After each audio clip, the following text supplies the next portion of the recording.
जय हिंद साथियों। हमारी ज्योग्राफी की क्लास चल रही है, उसमें हमारा चैप्टर 10 है। आज चैप्टर 10 का पार्ट 3 है। पार्ट 2 हम ऑलरेडी कर चुके हैं, ये पार्ट 3 है। आज हमारा ये चैप्टर खत्म हो जाएगा। भूगोल क्लास 6 चैप्टर 10।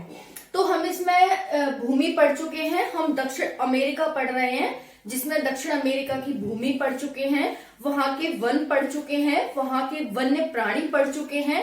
आज हमारा क्या पढ़ेंगे, हम जल संसाधन पढ़ेंगे कि वहां पर कैसे जल संसाधन है।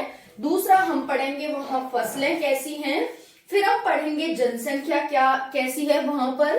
फिर हम देखेंगे खनिज संसाधन क्या है वहां के, और फिर हम देखेंगे यातायात साधन। तो ये 5 चीजें हम इस क्लास में पढ़ने वाले हैं। काफी इंपॉर्टेंट सेशन है, आप सभी को पता है 6th to 12th क्लास के लिए इंपॉर्टेंट क्लास है ये, और कोई भी कॉम्पिटिटिव की तैयारी करते हैं तो उसके लिए भी काफी इंपॉर्टेंट है। ओके, तो हम अपनी क्लास को स्टार्ट करते हैं। ये क्लास देखने से पहले इसके जो क्लास है वो आप देखना, उसके बाद इसे देखना, जब आपको अच्छे से समझ आएगा। क्योंकि मैं उष्ण कटिबंध नाम लूंगी, डायरेक्ट शीतोष्ण कटिबंध लूंगी, इस तरह से जो मैं नाम लूंगी, वृष्टि छाया क्षेत्र नाम लूंगी, तो फिर आपको समझ नहीं आएगा कि ये वृष्टि छाया क्षेत्र क्या है, उष्ण कटिबंध क्षेत्र कौन से होते हैं।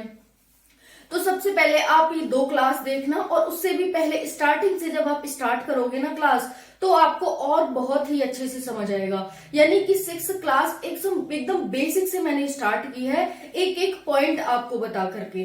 तो हम आज देखते हैं, जैसा कि कल मैंने 2 क्वेश्चन पूछे थे आपसे, विश्व की दूसरी सबसे बड़ी पर्वतमाला कौन सी है, इसका आंसर हो जाएगा एंडीज पर्वतमाला।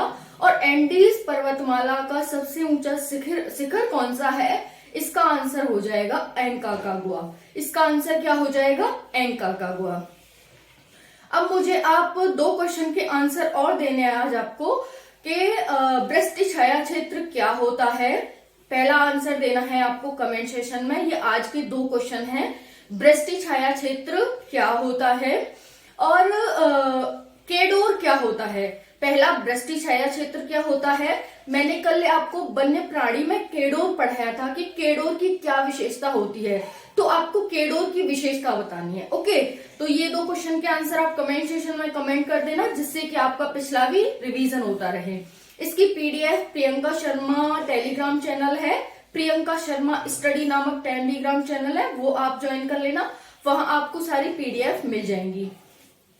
तो हम देखते हैं अपना चैप्टर, पार्ट 3 है। चैप्टर 10 क्या था, दक्षिण अमेरिका भूमि हम पढ़ चुके, जलवायु हम पढ़ चुके, साधन और उनका उपयोग देख रहे थे, जिसमें हमने साधन में कल देखे थे वन्य प्राणी, और आज हम देखेंगे जल संसाधन। ये सब आज हमारे चैप्टर फिनिश हो जाएगा। तो स्टार्ट करते हैं। जल संसाधन, दक्षिण अमेरिका में विशाल जल संसाधन है। कैसे जल संसाधन है, विशाल मात्रा में। देखते हैं, यहाँ पर नदियां हैं, तालाब हैं, झीलें हैं, महासागर है और नदी द्रोणियां हैं। यही कारण है कि दक्षिण अमेरिका में विशाल जल संसाधन है। नदियों में अमेजन, पराना जैसी लंबी और गहरी नदियां हैं। वहीं पर बहुत सारे यहाँ पर तालाब हैं। झील में टिटिकाका तथा कई अन्य झीलें हैं। टिटिकाका जैसी एक विशाल झील यहीं पर पाई जाती है। ओके, जो हमारा चिली और पेरू के बीच में जो स्थान है वहां पर पाई जाती है। फिर है महासागर, अटलांटिक और पैसिफिक। ये हो जाएगा अटलांटिक, पैसिफिक और अंटार्कटिक महासागर, तीनों महासागरों से घिरा हुआ है, तो पानी की यहाँ पर कोई कमी नहीं है। नदी द्रोणियां में अमेजन नदी द्रोणी यहीं पर पाई जाती है। तो यहाँ पर विशाल जल संसाधन है दक्षिण अमेरिका में। जल संसाधन क्लियर हो गया। अब हम देखते हैं फसलें कौन कौन सी हैं। यहाँ पर कुल क्षेत्रफल का 10% भाग ही कृषि योग्य है। 10% भाग, यानी हम देख रहे हैं यहाँ पर जल संसाधन बढ़िया हैं। कल हमने देखे थे यहाँ पर विषुवतीय वर्षा वन पाए जाते हैं। फिर हमने यहाँ पर कल वन्य प्राणी देखे थे, और हमने बहुत सारी विशेषताएं देखी थी। फिर भी कृषि 10% भाग पर होती है, तो इसका कारण क्या है। और यहाँ पर नदी द्रोणियां भी हैं जो कि उपजाऊ मिट्टी होती है उनमें। तो हम कारण देखेंगे कि यहाँ पर 10% ही कृषि होने का क्या कारण है। देखते हैं, कुल क्षेत्रफल का 10% भाग ही कृषि योग्य है, जिसमें अर्जेंटीना, उरुग्वे में ही अधिकतर कृषि होती है। किसमें? अर्जेंटीना और उरुग्वे, जो हमारे दो देश हैं अर्जेंटीना और उरुग्वे, इनमें ही ज्यादातर हमारी कृषि होती है। मैं आपको अर्जेंटीना और उरुग्वे दिखाती हूँ।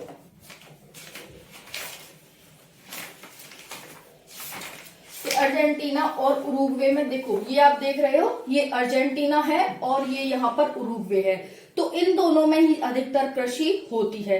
तो इसका कारण आप सभी को अच्छे से समझ आ सकता है। यहाँ पर ये साउथ अटलांटिक ओशन है, पानी यहाँ से मिल रहा है ना, यहाँ पर ये एंडीज पर्वतमाला है और यहाँ पर ये अमेजन नदी की जो द्रोड़ियां हैं वो यहीं से जा रही हैं। तो यही कारण है कि यहाँ पर कृषि की जाती है अर्जेंटीना और उरुग्वे में। तो देख लिया कि 10% जो भाग है वो कृषि योग्य क्यों है। देखो यहाँ पर ही पाया जाता है, क्योंकि देखो यहाँ पर बहुत सारी नदियां हो गई, तो नदियां जाएंगी, हम वहां पर कृषि नहीं कर सकते। हालांकि वहां पे उपजाऊ होती है, बहुत सारी नदी द्रोड़ियां हैं, यहाँ नहीं हो सकती। ये यहाँ पर पर्वतमाला फैली हुई है, यहाँ पर ये मरुस्थल पाया जाता है, तो थोड़ा भाग यहीं पर हम कृषि कर सकते हैं।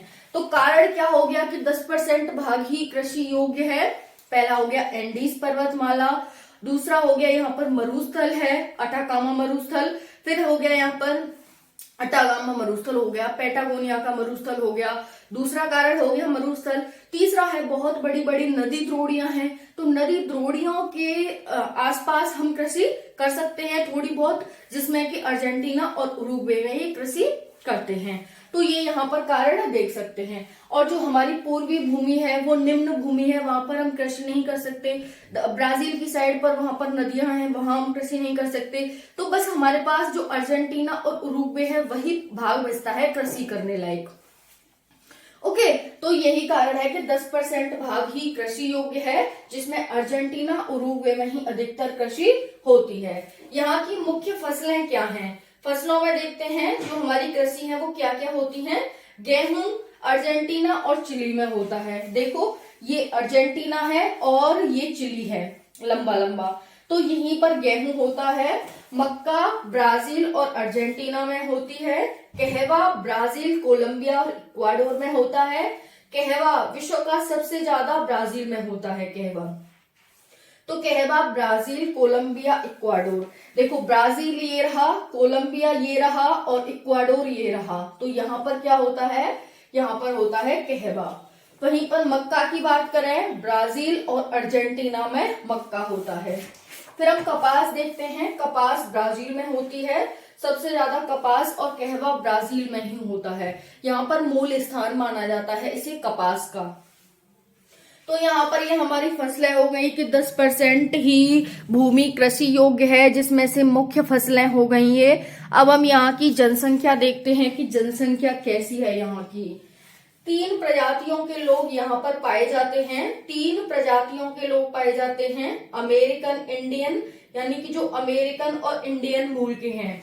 जैसे मिक्सर नहीं हो जाता, किसी के माता पिता इंडियन थे, फिर वो अमेरिका चले गए, तो उनके बच्चे अमेरिका में पैदा हुए, तो उनकी जो नागरिकता हो जाएगी वो क्या हो जाएगी? American Indian. इस तरह से हो जाएगी। तो वो प्रजाति कैसी मानी जाएंगी? अमेरिकन इंडियन प्रजाति मानी जाएंगी। तो ऐसी ही ये प्रजातियां बनती हैं। कोई अमेरिकन था, वो इंडिया में आ गया, तो फिर उसके बच्चे इंडिया में पैदा हुए, तो ये अमेरिकन इंडियन बन गया, इंडियन अमेरिकन। इस तरह से यहाँ पर होता है। ये अमेरिकन इंडियन यहाँ पर लोग पाए जाते हैं। अश्वेत हैं जो अफ्रीका से चले गए हैं यहाँ पर, और यूरोपीय लोग हैं। तो ये 3 तरह के लोग यहाँ पर पाए जाते हैं, अमेरिकन इंडियन, अश्वेत और यूरोपीय।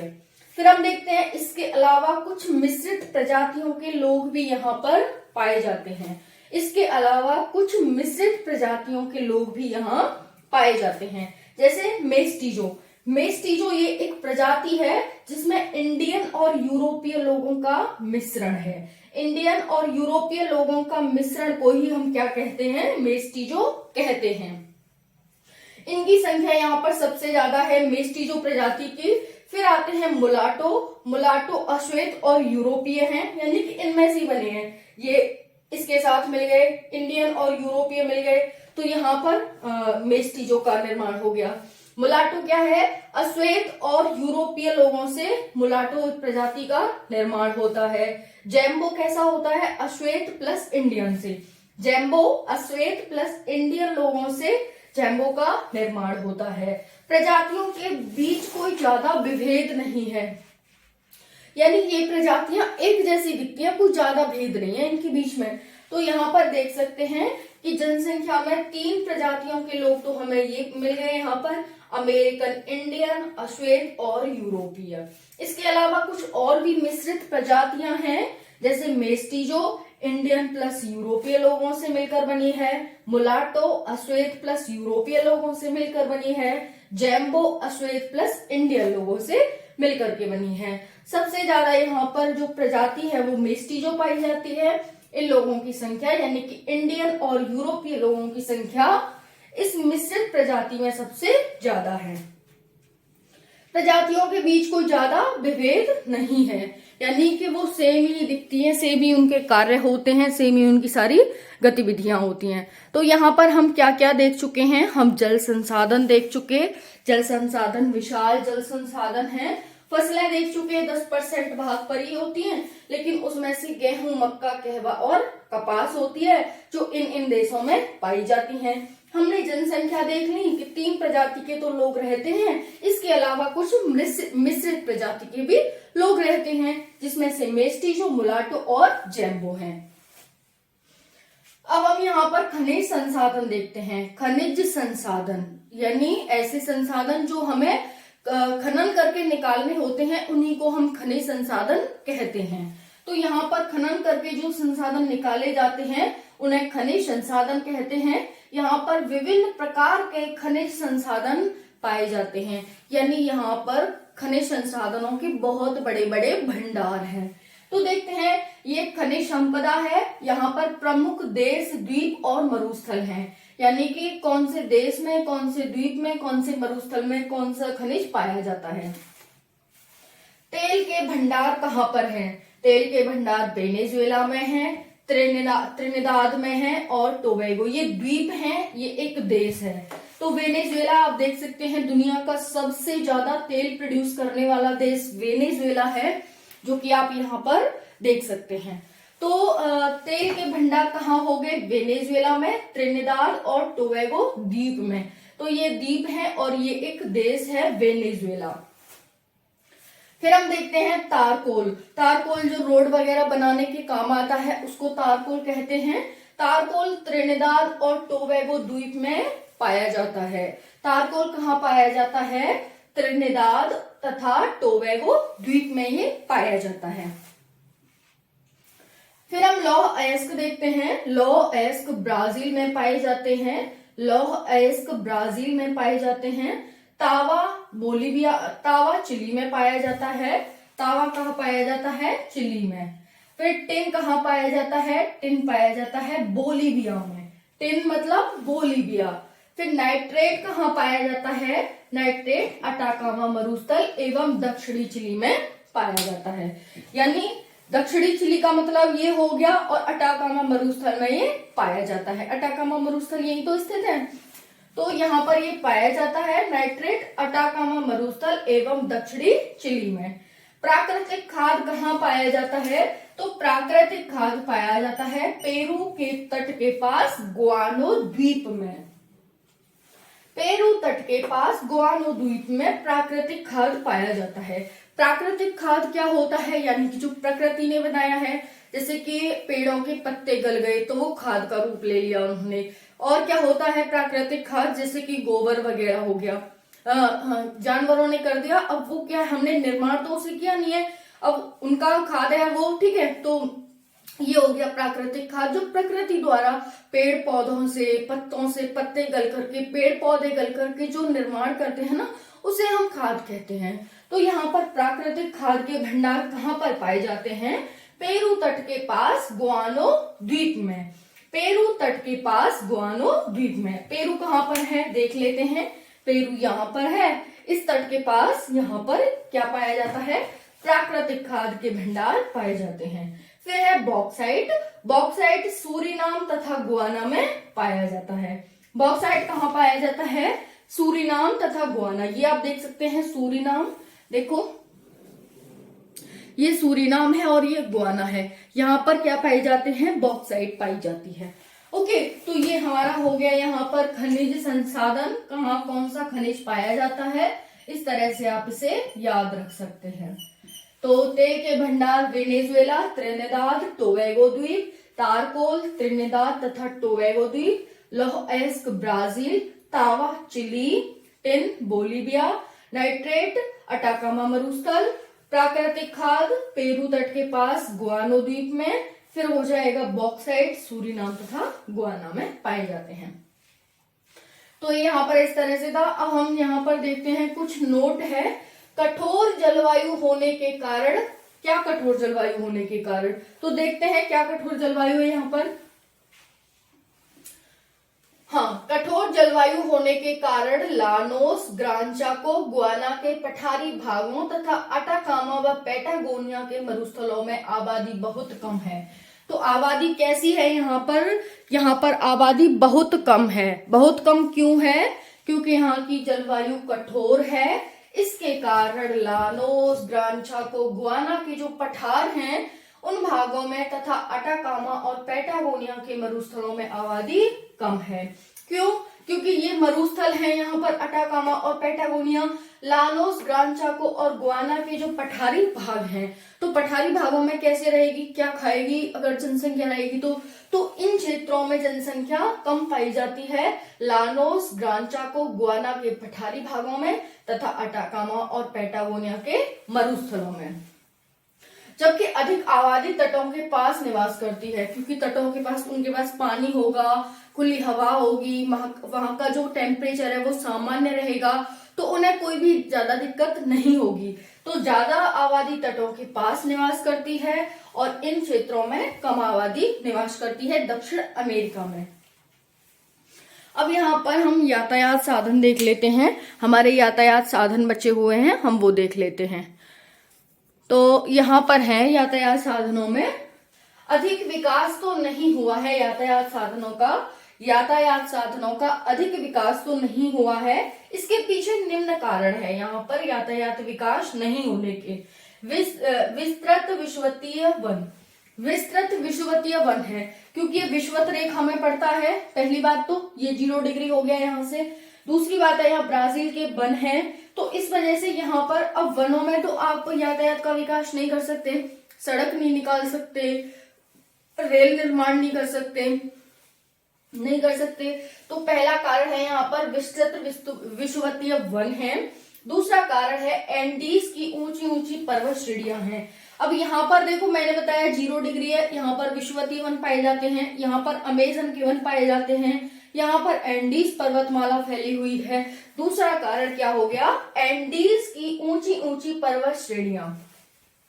दूसरा कारण हो गया यहाँ पर यातायात विकसित न होने का। तीसरा कारण क्या है, पूर्वी उच्च भूमि। अब यहाँ पर ऊंचे ऊंचे पठार, पर्वत, इस साइड मरुस्थल, तो यहाँ पर भी विकास नहीं हो सकता। तो पूर्वी उच्च भूमि में भी इसका ज्यादा, यहाँ पर आप देखोगे ये पूर्वी उच्च भूमि तो है ये वाली। तो यहाँ पर अभी हमने मरुस्थल देखा, अटाकामा, पैटागोनिया, ठीक है। और यहाँ पर क्या है, इस वजह से मरुस्थल में यातायात का विकास नहीं हो सकता। तो 3 कारण है, विस्तृत विषुवतीय वन, एंडीज की ऊंची ऊंची पर्वत श्रेणियां और पूर्वी उच्च भूमि।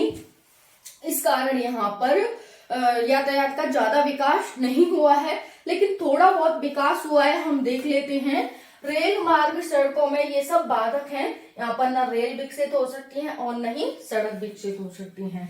अब हम देखते हैं नदियां जैसे अमेजन व प्लाटा यातायात के सस्ते साधन होते हैं, जिसमें नाव दूर दूर तक चलाई जाती हैं। सिर्फ थोड़ी बहुत जो नाव चलती हैं यातायात के लिए वो अमेजन नदी में और प्लाटा में चलाई जाती हैं। अमेजन नदी में और प्लाटा में चलाई जाती हैं और नाव होती हैं वो दूर दूर तक चलाई जाती हैं। जैसे हमें अपने देश में कहीं दूर जाना हो तो हम ट्रेन से जाएंगे, कि ज्यादा लंबा सफर होगा तो उसमें हमें सहूलियत होगी। लेकिन ये लोग उसी जगह नाव से जाते हैं। अगर इन्हें दूर दूर जाना होगा तो ये नाव से जाएंगे, क्योंकि वहां पर इतनी रेल है ही नहीं, वहां पर इतनी सड़क है ही नहीं। तो इनके पास नाव ही है और नाव एक सस्ता यातायात भी होता है, है ना। तो इस वजह से ये जो अमेजन और प्लाटा नदी है उनके माध्यम से, प्लाटा एक क्षेत्र है, हम देखेंगे प्लाटा क्या है, एक नदियों का तंत्र है। तो इससे ये दूर दूर तक यातायात का कवर करते हैं। फिर है अर्जेंटीना व ब्राजील में रेल व सड़क का थोड़ा बहुत विकास हो गया है। अर्जेंटीना और ब्राजील में, अर्जेंटीना में और ब्राजील में थोड़ा बहुत सड़क का विकास हो गया है, अर्जेंटीना और ब्राजील में। ओके, तो ये यातायात है यहाँ पर कि अधिक विकास तो नहीं हुआ है। इसके पीछे निम्न कारण बताए कि यहाँ पर विस्तृत विषुवतीय जलवायु वन है, विस्तृत विषुवतीय वन है, एंडीज की ऊंची ऊंची पर्वत श्रेणियां हैं, पूर्वी उच्च भूमि है। इस कारण से रेल और सड़क में ये बाधक है। नदियों में प्लाटा और अमेजन की जो नदियां हैं उनको ही यातायात के रूप में यूज करते हैं, उसमें ही नाव चलाते हैं। अर्जेंटीना व ब्राजील में रेल व सड़क का विकास थोड़ा बहुत हुआ है।